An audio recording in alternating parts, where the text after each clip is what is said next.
Right now, somewhere around 43 million Americans owe money on a college degree.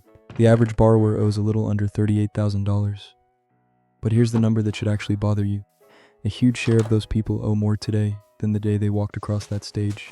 They've made payment after payment after payment for years, and the balance went up now. I'm not going to tell you college is a scam. That's the lazy take, and honestly, it's wrong. The truth is more uncomfortable than the word scam. College is a genuinely incredible deal for a specific person in a specific major at a specific school. For everybody else, it's a 30-year financial decision dressed up as a 4-year coming-of-age story. So in the next minutes, I'm going to show you 3 things: who college still quietly makes rich, who it quietly buries, and the 3 questions every 18-year-old should be forced to answer before they sign a single piece of paper. Stick around for the 3rd question. Most people fail it and don't even know they failed it. Watch the way colleges market themselves and you'll notice something. They never sell you a product. They sell you an identity. Find yourself. Join a community. Become who you're meant to be. Nobody making a 4-year, 6-figure financial commitment talks about it like a financial commitment. We talk about it like a rite of passage. And that's the trick. The moment something becomes a rite of passage, you're not allowed to ask if it's worth the money. Ask, is college worth it? Out loud at a family dinner, and watch what happens. Someone gets uncomfortable. Because for most people, the answer feels like heresy. At the end, I'm going to give you 3 questions. Answer all 3 honestly with yes, and college is almost certainly worth it for you. Can't answer yes to all 3. Then you need to think a lot harder than your guidance counselor wants you to. Hold that thought. Here's what nobody hands an 18-year-old: the spread. When people say college graduates earn more, they're telling you an average, and averages hide bodies. That number includes the petroleum engineer and the person with a degree they never finished using. It does not properly count the people who started, took on the debt, and dropped out, and the dropout numbers are brutal. So the real question was never, do graduates earn more? It's what's the expected return when you weight it by your actual odds of finishing your major and your school. And that return varies by more than 10 times. A computer science degree from a solid state school is one of the best financial decisions a young person can make. A general studies degree from a mid-tier private university, financed entirely by loans, can be one of the worst. Same diploma ceremony, same cap and gown, completely different financial planet. And nobody tells the 17-year-old which planet they're buying a ticket to. The marketing is identical for both. Okay, but why is it so expensive? Tuition has massively outpaced inflation for decades. Did the teaching get that much better? Did the professors get that much richer? No, 2 things happened. First, administrative bloat. The number of non-teaching administrators ballooned. You're not just paying for instruction anymore. You're paying for climbing walls, lazy rivers, and an army of associate deans. But here's the part that's actually the engine. When the government guarantees a loan for almost any student to attend almost any school, you remove the one thing that disciplines every other price in the economy: the ability to say no. A normal business can't raise prices forever, because eventually customers walk. But if your customers can always borrow more, and they're told that walking away means failing at life, then there's no ceiling. The price just floats up, year after year, detached from what the thing is actually worth.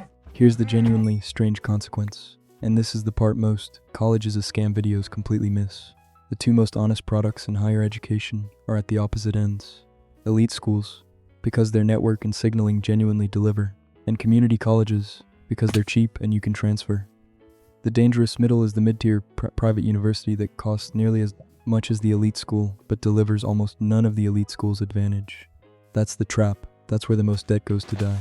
But, and you knew there'd be a but, there's a real case for college that the cynics get badly wrong. Let me argue the other side, because if I don't, I'm just another guy on the internet telling you to drop out and start a dropshipping store, and that advice has ruined plenty of lives too. College genuinely works, and here's when. Regulated professions. You cannot be a doctor, a lawyer, an engineer, a licensed accountant, a pharmacist without the credential. There is no hack. For these paths, college isn't optional, and the return is enormous. Elite network effects. At the top schools, you are not paying for the lectures. You can get better lectures for free online. You're paying for who's sitting next to you, and who'll take your call in 15 years. That network is real, and it's worth the money for the people who can access it, signaling that still works. Like it or not, a huge chunk of corporate hiring still uses the degree as a filter. Fair? No. Real? Completely. And here's the one almost nobody admits. There's a genuine consumption value to 4 years of growing up, thinking hard, and figuring out who you are before the working world swallows you whole. That's worth something. It's just not worth unlimited something, and definitely not worth signing for debt that'll follow you into your 40s without understanding what you're buying. So no, college isn't a scam. Selling it to everyone at the same price, with the same financing and the same marketing. That part is broken. So here are the 3 questions. If you're 18 or you love someone who is, this is the whole video. Question 1. Can you name today 3 specific careers your intended major leads to, and the realistic starting salary of each? If you can't, you're not buying an education, you're buying a vibe. Question 2. Will your total debt at graduation be less than 1 year's starting salary in those careers? That's the old rule of thumb and it holds up. If you'll owe more than you'll make in year 1, the math is fighting you from day 1. Question 3. The one people fail. Are you honestly in the top half of likelihood to actually finish? Based on your finances, your family situation, your academic preparation? Because a degree you don't complete is the worst outcome on the board. All of the debt, none of the diploma. Yes to all 3, go, run, it's a great deal. No to any of them, then take a year. Start at community college. Look at a trade. Electricians and plumbers are quietly out-earning a lot of degree holders with 0 debt. The point isn't don't go. The point is go on purpose. Look, I make these regularly. The actual math behind the decisions everyone pretends are obvious. The next one drops Friday, and it's the same trap from a different angle. Marriage, which is structurally the exact same problem as this one. An emotional decision, with a financial contract hiding underneath it. If you want to see that before you make either decision, subscribe.